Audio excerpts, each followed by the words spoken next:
Look at all these shell casings in our tent that we left here. They threw it on the ground. Here's all their shell casings right here. This is how these people want to play. Look, here's another shell casing. I don't know what it is, but hey. Oh, my bad. I'm sorry, America. This is supposed to scare me. This shit's supposed to scare me. I'm supposed to be petrified of shit like this. Well, I got cops pointing their guns in my face, threatening to shoot me for following their fucking order that they gave me. What is that? Huh?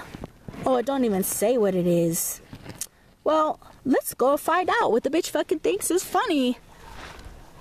This is our tent, and we had it up on that tree right there. I don't know if you can see it, everybody, but we actually had it tied exactly right there on that branch right there. This fucking cunt's got me fucked up. Oh, look. More of their shell casings. My husband can't even get off of work and go to Denver to eat dinner. He can't even get off of work.